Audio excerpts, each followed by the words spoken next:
Olá, começa agora o Sindepress Entrevista. A programação da TV Sindepress pode ser acompanhada no seu computador ou smartphone no site www.tvsindepress.org.br. Pode ser ainda acompanhado pelo nosso aplicativo da TV Sindepress na sua Smart TV Samsung. Você que está nos assistindo, manda sua pergunta, dúvida e sugestão para o e-mail tv@sindepress.org.br. O convidado de hoje, Dr. Aloísio de Toledo César, secretário da Justiça e da Defesa da Cidadania do Estado de São Paulo. Ele vai falar sobre a missão da secretaria e os desafios de lidar com questões sociais tão delicadas. Secretário, muito obrigada pela sua presença. É uma honra tê-lo aqui na nossa TV Sindepress. Muito obrigado por me convidarem. Eu quero cumprimentar as pessoas que nos assistem e me colocar à disposição para eventual pergunta. Terem o maior prazer em tentar respondê-las. Secretário, para a gente começar aqui essa conversa hoje, eu não poderia deixar de pedir para o secretário falar um pouco sobre sua carreira. Não só a carreira jornalística, mas também a carreira na área jurídica e agora a pública, né? Você sabe, já ouviu falar daquele samba de uma nota só? Sim. Então, eu não sou um homem de uma nota só. Verdade. Eu tive uma carreira muito diversificada e muito feliz, né? Quando entrei na Faculdade de Direito de São Paulo, no Largo de São Francisco, eu gostava muito de escrever, então fui trabalhar no Jornal do Estado de São Paulo como aprendiz de repórter, mas eu levava jeito para aquilo e me destaquei e comecei a fazer reportagens e ganhar prêmios, uma carreira muito bem sucedida. Mas eu sou de uma família de juízes e a família me impressionava. Nossa, o seu irmão já é juiz de alçada, já é juiz do Tribunal de Alçada e você está nesse empreguinho, hein? Para minha família, aquele trabalho que eu gostava tanto de ser repórter, de escrever, de viajar. Não tinha tanta importância. Os meus familiares falaram, não, você tem que, o seu irmão já logo vai ser presidente do Tribunal de Alçada e você está aí. Daí eu acabei fazendo um concurso na magistratura, fui aprovado. E tive uma carreira muito bem sucedida, mas como eu gostava muito de escrever e não podia mais escrever profissionalmente, Perfeito. Eu me tornei colaborador do Estadão, do Jornal Estado de São Paulo, que na página 2 do Estadão tem 2 artigos, né, de colaboradores. Naquele espaço, eu publiquei uns 400 artigos. E foi um período muito feliz.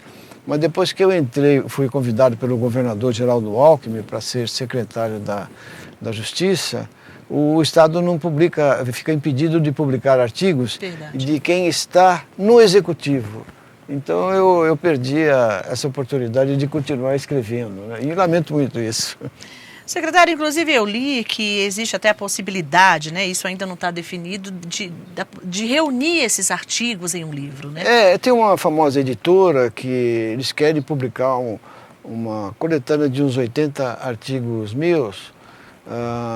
E eu no começo fiquei um pouco tentado, mas quando eu fui selecionar os artigos eu vi que seria difícil escolher artigos que não criassem problema para o governador. Com né? certeza. Eu escrevia sobre questões políticas delicadas, como mensalão, corrupção, e eu era muito incisivo nas minhas opiniões, sabe? E isso iria, se fosse publicar uma coletânea, iria criar problema para o governador Geraldo Alckmin, que é uma pessoa porque eu tenho um enorme respeito. O governador Geraldo Alckmin, as senhoras e os senhores que estão assistindo, não tenham dúvida, ele é o oposto desse político que o Brasil odeia, aquele político corrupto, sem vergonha, sem caráter. O Geraldo Alckmin é o contrário, ele é um homem íntegro, de uma dedicação assim que me assusta. Secretário, essa relação do secretário com o governador, ela é uma relação mais antiga, uma relação que teve início agora? Não, ele já me conhecia, uma vez quando desembargador, nós conversamos e ele guardou meu nome. Depois, no final do ano passado, ele estava selecionando pessoas para o governo, o segundo mandato, né? Perfeito. Então, um dia ele me chamou no Palácio dos Bandeirantes, eu pensei que ele fosse perguntar alguma coisa sobre direito. Ele me convidou para ser secretário da Justiça e ele convidou de uma forma assim tão delicada, mas ao mesmo tempo tão incisiva que não dava para dizer não. Para dizer não, né? E eu estou satisfeito, é uma honra trabalhar num governo de cara limpa, um governo de gente séria, sabe? Tá perfeito. Bom, secretário, agora sim a gente começa aqui a nossa entrevista e eu vou começar pedindo para o senhor falar um pouco sobre, até para o nosso telespectador entender a importância dessa secretaria, né? Para isso, eu quero que o senhor fale um pouco sobre a missão da secretaria. Qual que é o papel dessa secretaria hoje? A Secretaria da Justiça é a Secretaria da Justiça e de Defesa da Cidadania. Na questão referente especificamente à Justiça, eu sou encarregado de construir os novos fóruns e de manter um relacionamento permanente com os tribunais, com os juízes, com os desembargadores. E eu estou feliz com essa atividade porque como eu fui juiz e desembargador, eu tenho muita facilidade de conversar com os colegas, sabe? Eu converso com muita facilidade. Sempre o secretário da Justiça, nos governos anteriores, era convidado um procurador de justiça, que são pessoas ótimas. Pela primeira vez agora, o governador Geraldo Alckmin me convidou um desembargador. Então, na magistratura, eu fiquei me tornei uma pessoa assim, de relevância. Todo lugar onde eu vou, procuro me homenagear. Enfim, fiquei uma pessoa diferenciada. Entendi. Por isso o convite, né? Essa é a parte da justiça. Mas nós temos também, na secretaria, a parte de defesa da cidadania. Sim. Né? Nós temos uma atuação muito grande, uma luta contra o trabalho escravo. Esse trabalho escravo no estado de São Paulo é uma coisa, em qualquer lugar do mundo, é algo que ofende, né? Nós tivemos no passado, um passado inglório de escravidão, e cada um de nós tem que lutar contra a escravidão. E como acontece essa escravidão nos dias presentes? De preferência, pessoas que vêm dos países vizinhos, Bolívia, Paraguai e outros, chegam aqui, vão trabalhar nos fundos de uma oficina de roupas e ficam lá no trabalho de escravo. E as ações são como é que funcionam essas ações para esse tipo de problema hoje na Secretaria? Nós temos um serviço preventivo e um serviço de fiscalização. O triste é que a legislação nos ajuda. Sempre que a gente localiza um lugar que está havendo escravidão, nós não temos como... A prova desses casos é muito difícil você provar que é um trabalho escravo. Sabe? Nós todos estamos vendo que é um trabalho escravo, mas judicialmente é difícil obter a prova que permita a condenação. Perfeito. Mas nós estamos insistindo e lutando, essa chama de lutar contra o trabalho escravo é uma coisa que muito nos orgulha na Secretaria. Secretário, e ainda sobre essa questão, qual é a sua avaliação em relação a essas ações? Tem dado resultado? Ou ainda vão ser necessários muitos anos para esse combate a esse tipo de Tem dado crime? Resultado, sim. Tem dado resultado, sim, porque sempre que nós estouramos um local de trabalho escravo, vira um escândalo, as televisões, os jornais publicam, né? Então, isso nos ajuda. Mas, mesmo assim, há pessoas inescrupulosas, em geral são imigrantes que vieram para cá antes destes que estão sendo escravizados e conseguiram ter uma melhora de vida e agora passam a escravizar os que chegaram depois, sabe? E é muito triste isso. Porque é uma doença, né? É uma doença, é muito triste isso. São Paulo foi construída com o braço do imigrante, com a ajuda do braço do imigrante. Então nós temos que tratar bem os imigrantes e não escravizá-los. É verdade. Secretário, outro assunto que eu gostaria de abordar aqui, essa questão eu quero colocar aqui no programa de hoje, justamente em função da intensa violência que a população brasileira tem sofrido nos últimos tempos, né? Queria que você falasse um pouquinho sobre o programa que é o Centro de Referência de Apoio à Vítima. Nós temos um núcleo que chama o CRAVE, Centro de Referência e Apoio à Vítima. Sempre que nós, na esfera judicial, tem uma vítima assim, reconhecida como vítima e precisando de uma assistência, nós tratamos de preservá-la, cuidar dessa pessoa, dar recursos. É um trabalho assim, silencioso, sigiloso, porque Sim. tem que ser sigiloso, mas de uma eficácia muito grande, sabe? Quase não aparece esse trabalho porque ele é feito de uma maneira sigilosa, sabe? E nós temos um trabalho também muito importante, que é de defesa das testemunhas ameaçadas. As testemunhas ameaçadas nos processos judiciais, elas podem ser assassinadas. Nós temos os casos aqui do CCC, né, que é um horror. E muitas das testemunhas nesses processos, se nós não cuidarmos, elas podem de repente ser assassinadas. As próximas vítimas, né? Podem ser as próximas vítimas, né? E, então, esse trabalho da Secretaria é também muito importante e tem dado bons resultados. Que bom. Agora, secretário, por conta dessa grande violência que a gente tem sofrido, esse tipo o senhor tem notado uma demanda maior para esse tipo de trabalho? Tem havido, assim, uma demanda crescente, né? Uma demanda crescente. A criminalidade no país tem aumentado muito, né? Em função, principalmente, do tráfico de drogas, né? O tráfico de drogas é responsável praticamente por 85% dos delitos. Na raiz de 85% dos delitos está o tráfico de drogas. Entendi. Se não existisse o tráfico de drogas, esse percentual cairia sim, sabe? E, infelizmente, não tem havido a preocupação do governo federal de atuar nos países onde é produzida a droga. Seria muito mais barato nós investirmos na Bolívia, na Colômbia, na Venezuela, impedindo a produção de drogas, do que fazer o combate ao tráfico aqui. Então, o trabalho de combate ao tráfico, ele tem que... Ele é da competência da União. É Assim, nessa esfera. Assim, nessa esfera não é do governo federal? Para fazer um trabalho assim, é competência do governo federal por intermédio do Itamaraty, né? Mas o governo federal... Já houve alguma proposta, por exemplo, por parte do governo do estado de São Paulo, secretário, em relação a essa ideia? Nós já lançamos a ideia, mas quem tem que, perante o Ministério da Justiça, quem tem que fazer isso é o Ministério da Justiça junto com... Porque veja uma coisa, o Brasil tem 9 mil quilômetros de fronteira seca, com países que produzem droga. E temos uns 12 mil quilômetros de litoral. Qualquer barquinho encosta numa praia e descarrega 2 toneladas. E tem acesso direto. Se for produzida a droga, não há como impedir que ela entre no Brasil. Esse é o nosso principal problema. Mas o governo federal não tem nenhuma preocupação com isso.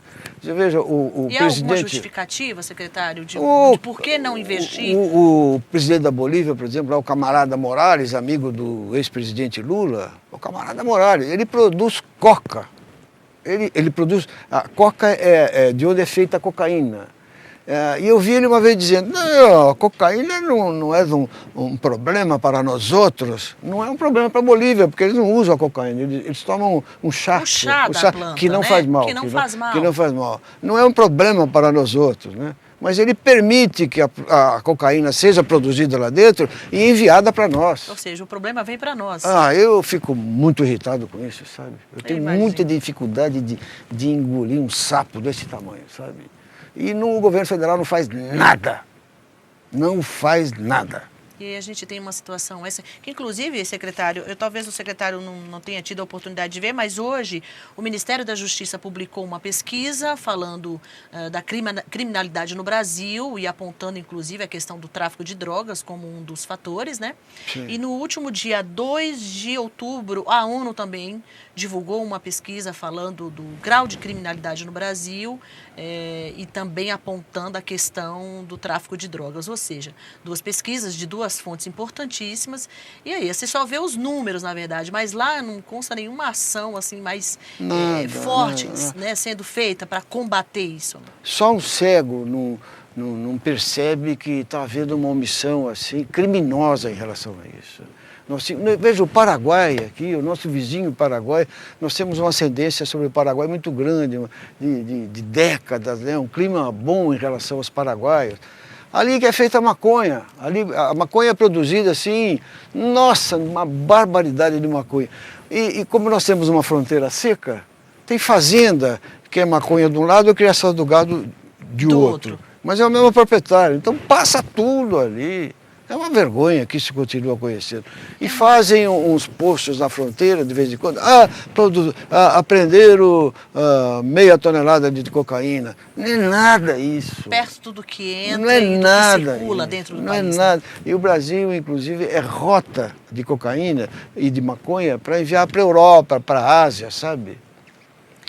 Eu não poderia nunca ser ministro da Justiça, porque eu acho que eu seria demitido na primeira semana. Imagino, secretário. Bom, mudando um pouco de assunto, secretário, um outro tema também que é muito importante aqui a gente destacar hoje no programa, que é também um programa da Secretaria, que é o Programa de Proteção às Crianças e Adolescentes Ameaçadas de Morte de São Paulo. Queria que você falasse um pouco sobre esse programa. Esse programa também é um programa feito sigilosamente, porque envolve menores ameaçados de morte por razões de briga de família, briga de quadrilha, assim, sabe? Então nós temos uma forma de protegê-los e de ajudá-los. É um programa de grande efeito social. E que, graças a Deus, continua funcionando com êxito, sabe? A gente não pode se estender muito sobre isso, porque envolve crianças, são os bens mais preciosos. Crianças de meses até 21 anos de idade. Até 21 anos. Que já são os adolescentes. Exatamente.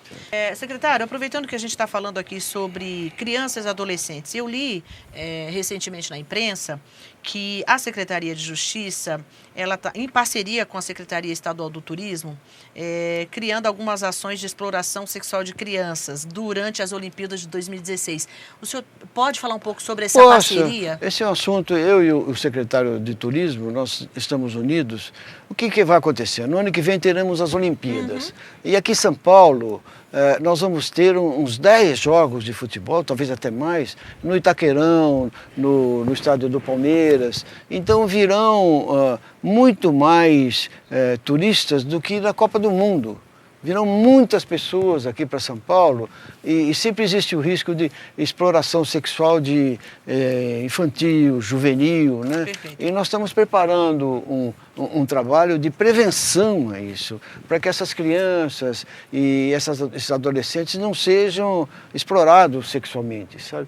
Nós vamos começar a fazer esse trabalho com bastante antecedência, nós estamos vendo uma programação assim, passo a passo, é uma coisa importante e relevante, sabe? Pode falar um pouquinho de quais são as ações? Por exemplo, como é que vão ser trabalhadas isso, né?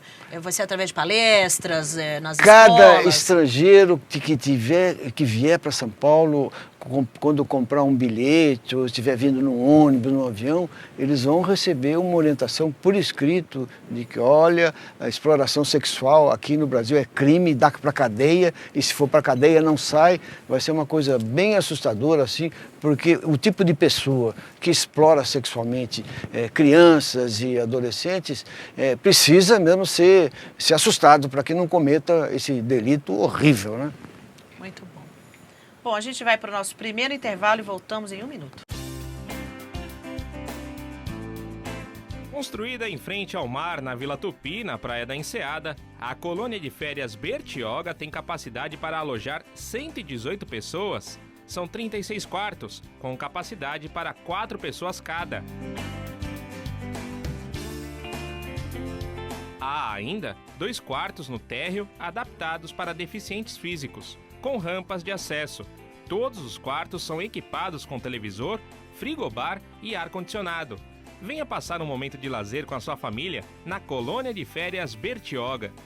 Mais informações pelos telefones 0800 55 2623 ou DDD 11 3113 0500. Sindepress, www.sindepress.org.br. Estamos de volta com a segunda parte do programa.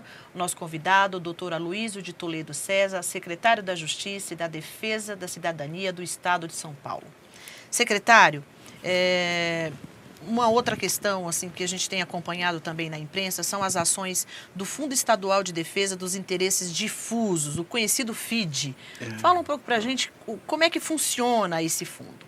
Qual que é o objetivo dele? As pessoas têm uma certa dificuldade de entender o que sejam interesses difusos. Interesses difusos são aqueles que abrangem a todos, que beneficiam a todos, né? Então, por exemplo, reformar uma represa que já não está bem, da qualidade da água, um parque que está sendo destruído ou foi destruído pelo fogo.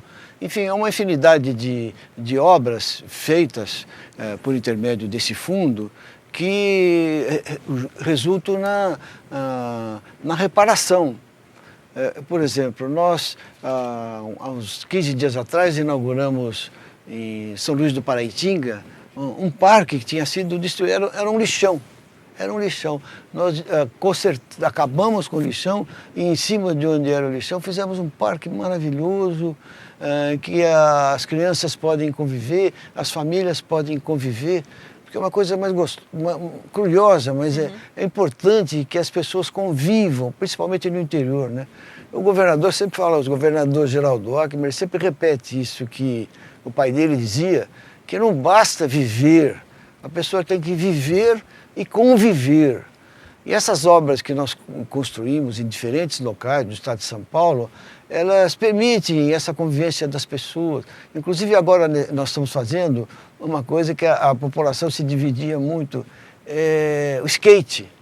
As mães morrem de medo que os filhos brinquem com skate, porque pode cair, quebrar a cabeça. Machucar, mas não é, né? Machucar, um ou outro machuca. Mas é uma coisa que tomou conta do mundo, né? Então, quando se faz uma praça esportiva, agora nós estamos fazendo também um lugarzinho para o skate, sabe? E o Fundo de Interesses Difusos, ele se nutre de multas que são aplicadas pelo Ministério Público. Isso é a origem dos recursos, secretário? A origem. Sempre que há um processo judicial, a parte vencida é condenada a pagar uma multa ao Ministério Público. Essa multa vem para o Fundo de Interesses Difusos. Nós arrecadamos sempre um bom dinheiro e graças a esse dinheiro temos podido construir muitas obras. E quem pode receber esses recursos, secretário? As prefeituras, em geral são prefeituras e até empresas privadas. Elas têm que fazer um projeto, apresentar ao Conselho Gestor do FIDE. Eu sou o presidente do conselho, devido à minha condição de secretário da Justiça. Mas esse conselho tem representantes da sociedade civil. Então nós examinamos todos os processos, todos os projetos, estabelecemos as prioridades, assinamos os convênios para a realização da obra. E é um alto negócio para as prefeituras. Se o senhor ou a senhora que está me assistindo for prefeito ou prefeita e houver alguma área na sua cidade que precisa ser recuperada e que possa virar um parque bonito ou que possa virar uma represa de utilidade para todos, nos procurem com um projeto pronto e quem sabe nós poderemos construir juntos essa obra. Secretário, ainda sobre esse fundo, ele é um programa antigo, é um programa novo dentro da Secretaria? Não, ele tem, eu acredito que tem uns 6 ou 7 anos, mas é uma coisa, é um sucesso. É isso que eu justamente ia perguntar. O secretário tem acompanhado, por exemplo, a demanda por parte das prefeituras do interior de São Paulo? Não só da prefeitura, como esse fundo é a menina dos olhos do governador. Ele vive me cobrando. Secretário, bomba, quando é que nós vamos inaugurar mais obras do FIDE? Né? E outra coisa, ele pediu que a gente, ao selecionar os projetos do FIDE, volte-se para o problema hídrico, que dê preferência ao problema hídrico, em face dessa seca que afetou tanto o estado de São Paulo. E nós temos, na medida do possível, dado preferência a projetos que melhoram a produção de água e a distribuição de água. E aproveitando que a gente está falando dessa questão hídrica, secretário, qual é a opinião do secretário sobre esse problema? A gente está perto de resolver isso? Ou como é que o senhor está enxergando hoje o que o governo do estado tem feito para solucionar essa... Eu não tenho dúvida de que está sendo resolvido por causa de uma pessoa especial, o governador Geraldo Alckmin, né? Você sabe, quando eu vou despachar com o governador, ficamos eu, governador, do lado de lá da mesa, e eu aqui. Então, conversando com ele, de repente ele atende um telefonema e olha assim do lado. Atende o telefonema, conversa com ele, olha assim do lado. Eu falei, meu Deus, e toda hora ele está torcendo o pescoço. Aqui? Eu falei, o que será isso? Teve uma hora que ele levantou para ir no banheiro, daí eu estiquei o pescoço para ver o que é. Sabe o que é? É o mapa do problema hídrico, que vai mudando a cada minuto. Ele está acompanhando tudo. E as obras que estão sendo realizadas, não tenho dúvidas de que vai resolver esse problema. O momento que nós estamos ainda é um momento difícil, porque nós estamos vivendo os reflexos da seca que teve no ano passado. Nesse ano já houve uma pequena melhora. E as pessoas, os climatologistas, dizem que a tendência é de nós termos mais uns 3 ou 4 anos com mais chuva, né? Então, as duas coisas, o governador está fazendo a interligação entre represas, são obras caras, mas necessárias, e ele acompanha pessoalmente isso. Cada obra e dessa. Cobra todo mundo, sabe? Por isso eu não tenho dúvida que vai sair, que vai dar certo. Que bom. Isso é uma ótima notícia aí para o nosso telespectador. Outra coisa que o governador recomenda, né? Ele fala, cada um de nós tem que fazer o seguinte, então ele conta, quando eu vou tomar banho, eu ligo o chuveiro, cai água fria. Então lá embaixo tem uma bacia. Aproveita a água fria para usar na casa, para outras coisas. Depois eu entro no chuveiro, me molho, desligo, me ensaboo e depois é um banho de gato que todo mundo está tomando. Todo mas mundo não tá deixa de fazendo ser isso. um bom exemplo para ser seguido É um aí bom para quem exemplo está para ser assistindo a seguido. gente, né? Eu faço isso. Aprendi com ele. É isso mesmo. Tem que cuidar, temos que economizar, né? Secretário, tem um outro projeto aí dentro da Secretaria, que é o Centro de Integração da Cidadania.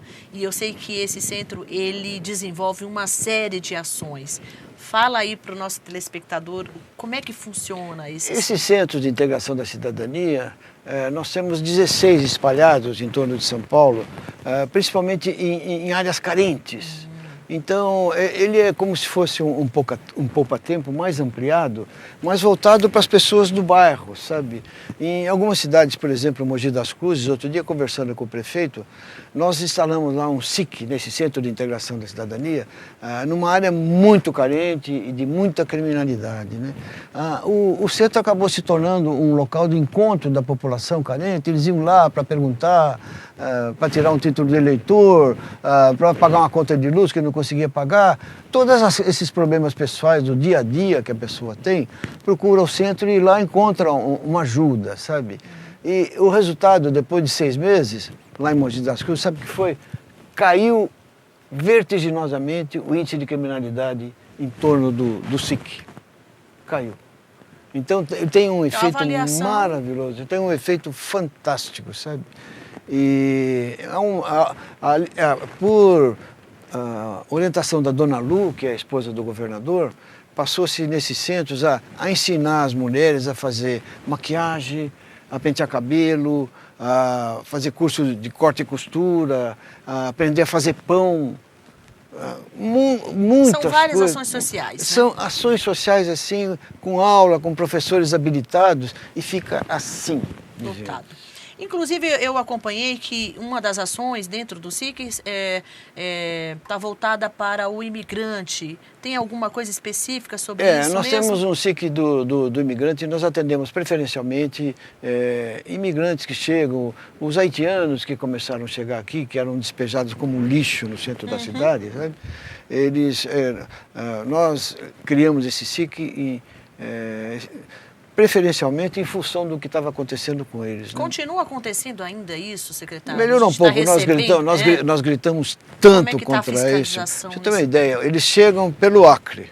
Isso. Ali no Acre tem um governador, ele parece que tem pessoa que ele odeia São Paulo. Eu não tenho dúvida disso. Então ele pegava um ônibus cheio de haitianos e trazia para São Paulo e de madrugada jogava essas pessoas aí na Praça da Sé, no Lago de São Francisco, né? No Acre ele chegou ao absurdo de fazer uma reunião para contratar trabalhadores negros, os que vieram do Haiti, e chegou a dizer que os melhores trabalhadores são os que têm canela fina. É como a escravidão de 400 anos atrás. Bizarra, secretário. Agora, nós aqui em São Paulo gritamos muito contra isso, gritamos muito. Eu fiquei muito irritado com esse governador. E tanto nós esbravejamos e demos chicotada que o Ministério da Justiça acordou um pouco e deu uma melhora. Agora, antes de vir para cá, eles avisam. Porque se eles avisarem a secretaria, olha, está chegando aí um ônibus com 80 pessoas. Aqui na Missão Paz, no bairro do Gritério, nós temos um padre lá, o Padre Paulo, que é um santo, sabe? A gente leva para lá os imigrantes, ele em 3, 4 dias arruma emprego para todos. Sabendo que eles vêm já com É importante, do jeito que eles viam, ninguém sabia quem era. Sim. Agora eles chegam, você vê o nome da pessoa, se tem família, se não tem família, se é eletricista, se é pintor, se é pedreiro. Né? Sabendo a profissão, é mais fácil agora colocá-los, sabe? Mas então, isso é uma situação muito triste aqui para... Nossa Senhora, é um horror, é um horror. Secretária... E os haitianos, por incrível que pareça, as empresas que os contrataram dizem que eles são excelentes trabalhadores, são gente da melhor qualidade. São empenhados, né? Esforçados, né? Pois é. E falando de trabalho, o SIC, ele tem algum projeto, alguma ação específica para a questão do trabalho e emprego, secretário? Especialmente em tempos de crise. Sim. Como é que funciona no essa SIC área? Feitiço da Vila, lá no bairro do Capão Redondo, que é um dos bairros mais violentos de São Paulo, nós implantamos, eu e o secretário do Trabalho, uma ação para encaminhar trabalhadores. Os trabalhadores procuram o SIC, se identificam, vê a profissão, e nós temos feito essa intermediação, Secretaria da Justiça e Secretário do Trabalho. É uma intermediação assim muito boa e que tem dado excelentes resultados. Uma grande parceria. Como essa parceria deu certo nesse lugar lá, que chama SIC Feitiço da Vila, nós estamos espalhando também para os outros SICs, né? Eu devo reconhecer que a iniciativa foi do meu querido colega, o secretário do Trabalho, ele me procurou com a ideia e eu agarrei na hora. E depois, num momento como esse que a gente está vivendo, secretário, crise, tantas pessoas desempregadas, eu acho que ações como essa só vêm agregar, né? É verdade, né? É verdade. Secretário, a gente volta a falar um pouquinho ainda sobre essa questão. Vou chamar aqui o nosso último intervalo. Tá bom. E aí continuamos nossa conversa. Bom, a gente vai para o nosso último intervalo e voltamos já já. Construída em frente ao mar, na Vila Tupi, na Praia da Enseada, a colônia de férias Bertioga tem capacidade para alojar 118 pessoas. São 36 quartos, com capacidade para 4 pessoas cada. Há ainda 2 quartos no térreo adaptados para deficientes físicos, com rampas de acesso. Todos os quartos são equipados com televisor, frigobar e ar-condicionado. Venha passar um momento de lazer com a sua família na colônia de férias Bertioga. Mais informações pelos telefones 0800 55 2623 ou DDD 11 3113 0500. Sindepress, www.sindepress.org.br. Voltamos com o último bloco do programa Sindepress Entrevista, que recebe hoje Dr. Aloísio de Toledo César, secretário da Justiça e da Defesa da Cidadania do Estado de São Paulo. Secretário, a gente já está praticamente aqui no final do nosso programa, mas isso não significa que a gente não tenha mais assunto, né? Na verdade, o que não falta é assunto dessa secretaria. A gente tem acompanhado uma grande proatividade por parte do PROCON, que também está sob a responsabilidade da Secretaria da Justiça. Fala um pouco sobre esse trabalho, secretário. O que houve de mudança no PROCON? O PROCON é uma administração nova que se iniciou quando eu assumi. Eu coloquei no PROCON uma advogada muito inteligente, doutora Ivete Ribeiro, e muito inteligente e muito austera. E ela deu uma vida nova ao PROCON, sabe? A finalidade do PROCON é fiscalizar a eficácia do Código do Consumidor. Sempre que um pequeno comerciante ou grande comerciante comete uma violação ao Código do Consumidor, o PROCON é obrigado a multar. Multa, fixa uma multa e recebe a multa.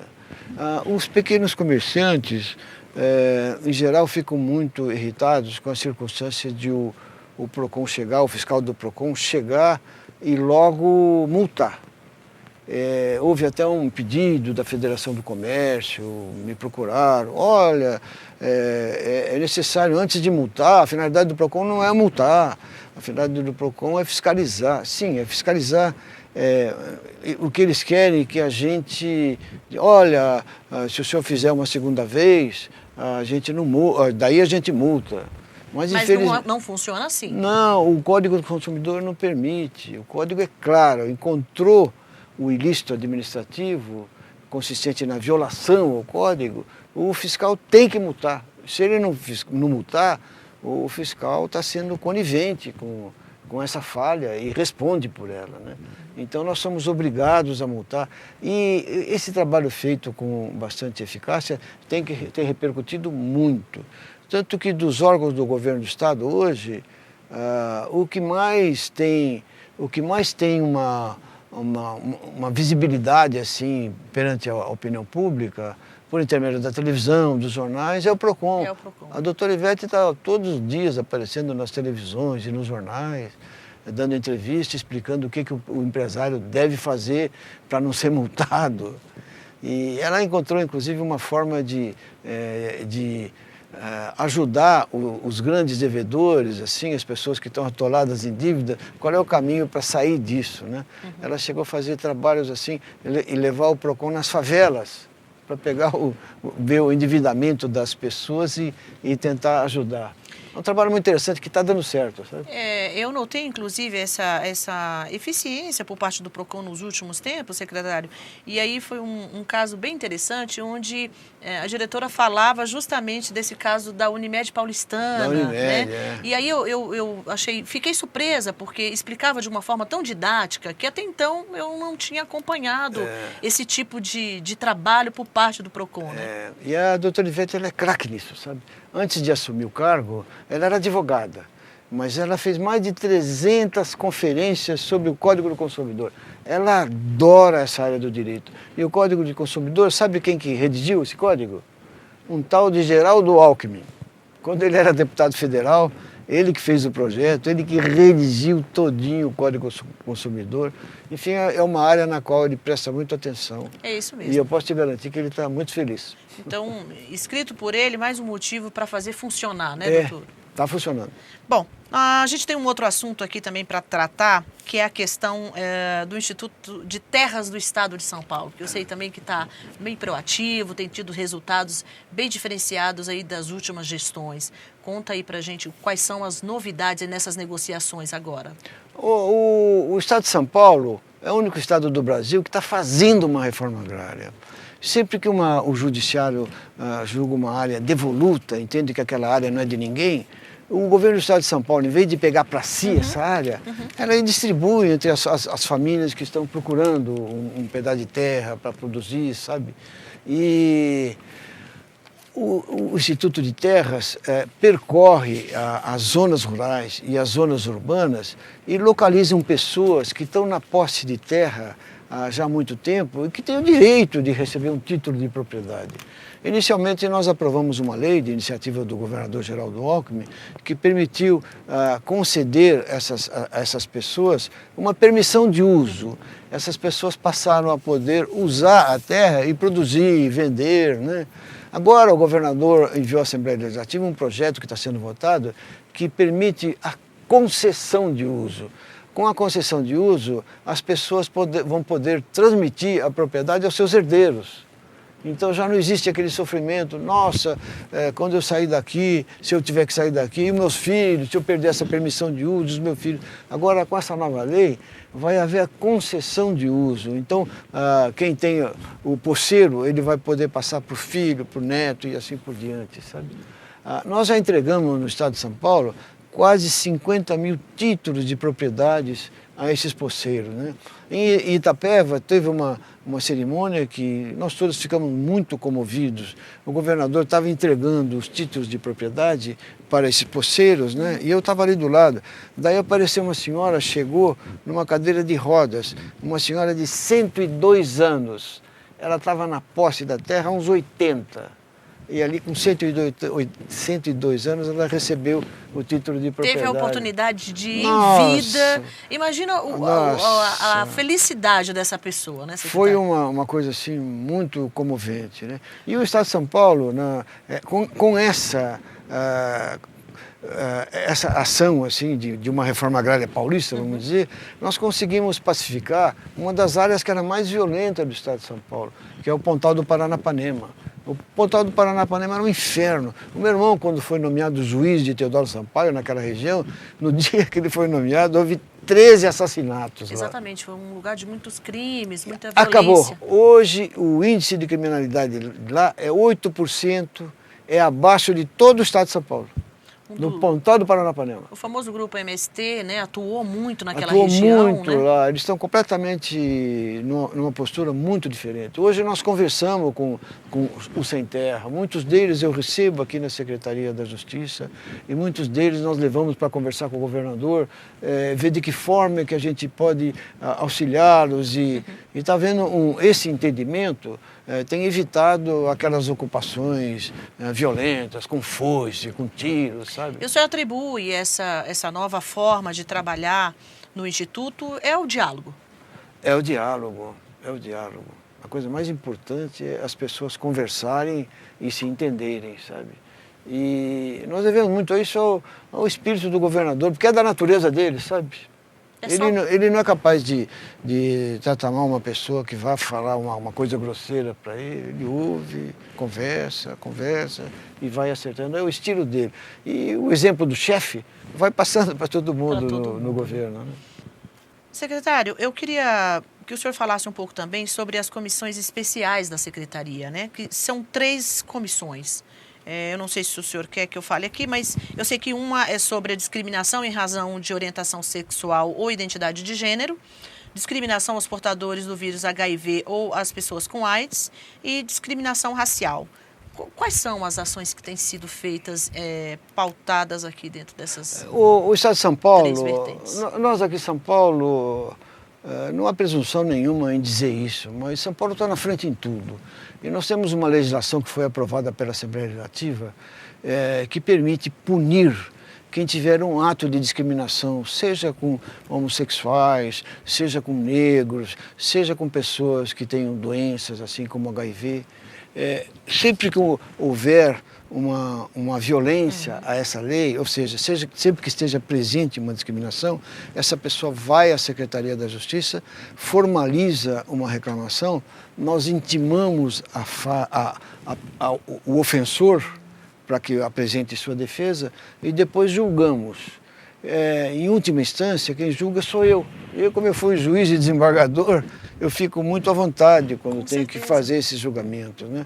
Nós temos multado muitas pessoas que são agressivas e discriminam homossexuais, negros. E a gente tem notado um aumento desse tipo de preconceito, né, secretário? Existe, lamentavelmente existe, sabe?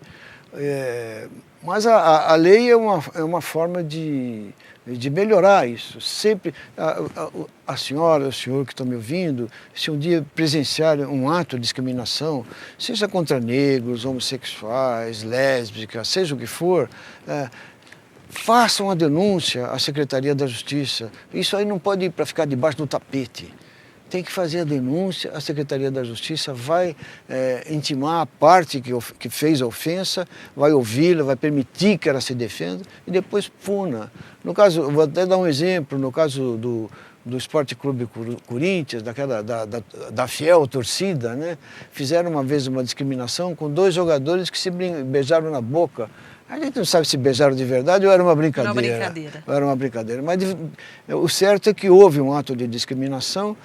Nós julgamos o processo na Secretaria da Justiça e esse grupo de ofensores foi condenado a pagar R$20 mil um grupo e R$20 mil outro grupo. Uma multa. Secretário, talvez não seja, né, de responsabilidade da sua secretaria, mas como a gente nota esse número aumentando cada vez mais desse tipo de preconceito dentro da sociedade, na opinião do senhor, o que é preciso ser feito de uma forma mais intensa para a gente sanar ou prevenir esse tipo de ação? No que se refere ao grupo LGTB, né, os gays, lésbicas, travestis, né, nós temos que entender que isso é uma situação perfeitamente normal, né? A gente estuda na Faculdade de Direito, em Medicina Legal, a personalidade se forma do 0 aos 7 anos. Do 0 aos 7 anos, se houver um desvio, a pessoa que está para ir para o lado direito, for para o lado esquerdo, ele pode se tornar um homossexual, ou um gay, uma lésbica. Um gay, uma lésbica, eles têm tanta culpa de serem assim, como se tivesse uma tuberculose. Não tem culpa nenhuma, é algo que independeu de vontade. Não é uma escolha, não é uma opção. É algo que foi determinado no momento de formação da personalidade. Então essas pessoas não podem ser discriminadas.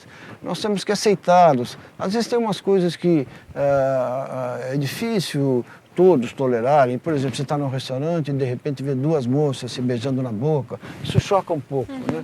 Mas essas pessoas que são assim ostensivas, são uma minoria e deve haver por parte delas também um resguardo maior, né? Para não criar um constrangimento. Tanto a sociedade. Mas nós temos que aceitar isso com naturalidade e com referência aos negros mais ainda, porque nós guardamos o remorso de nossos antepassados terem explorado os negros, né?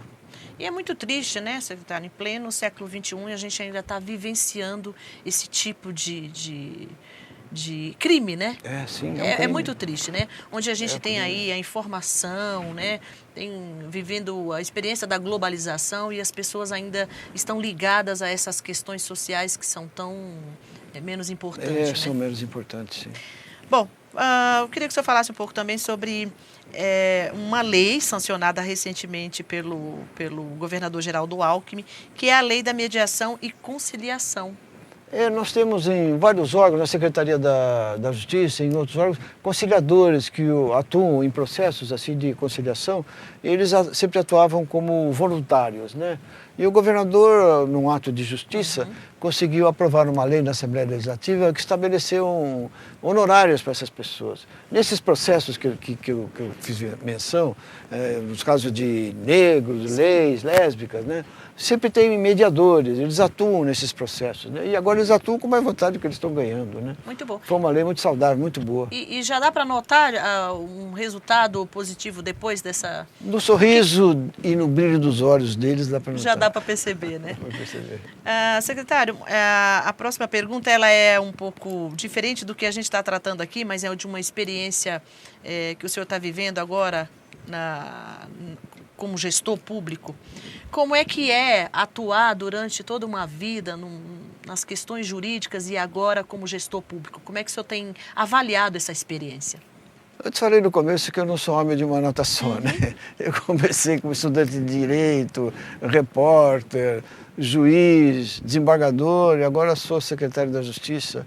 Eu me adapto às circunstâncias, né? Quando eu era juiz e desembargador, tudo dependia unicamente de mim. Eu tinha os meus processos, eu tinha os meus livros e eu decidia, tudo dependia só de mim. Agora, como secretário da Justiça, depende também de outras coisas. E isso leva à necessidade de ter também uma postura política, não no sentido político-partidário, mas no político de convivências, assim, de ouvir, para não cometer atos que sejam equivocados. É muito importante ouvir e prestar muita atenção no que está acontecendo, mais do que quando eu era desembargador. Já teve alguma avaliação do governador sobre esses meses de gestão? Não, ele se dá bem comigo, o doutor Geraldo Alckmin, ele se dá bem, nós temos uma convivência muito boa, né? Tranquila, nem precisa de uma avaliação? Nós temos uma convivência boa e eu me sinto muito orgulhoso de trabalhar do lado dele, porque eu vejo que o espírito público dele, a dedicação dele é uma coisa fantástica.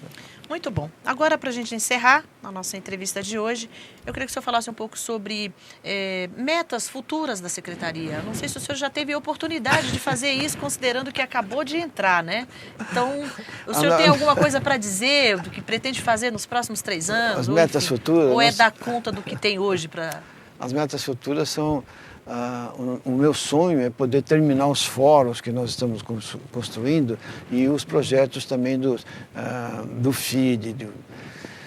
E o meu sonho é nós termos recursos para isso. Com esse descalabro da política federal, né, essas roubalheiras que aconteceram nos órgãos do governo federal, a repercussão danosa nas empresas e na economia foram trágicas, né? O Estado de São Paulo tem perdido quase 1 bilhão por mês, tem deixado de arrecadar quase 1 bilhão por mês. 1 milhão?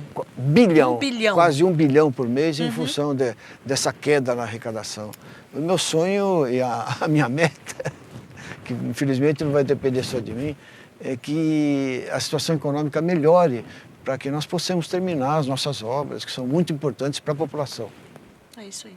Secretário, muito obrigada pela sua presença aqui conosco. Agradeço, assim, sei que a agenda é intensa, mas eu tenho certeza que os nossos telespectadores também vão ficar bastante contentes com essa entrevista hoje. Muito obrigada. Muito obrigado pela oportunidade, um bom dia, uma boa tarde ou boa noite. A todos que nos assistiram, o meu muito obrigada, um grande abraço e até o próximo programa.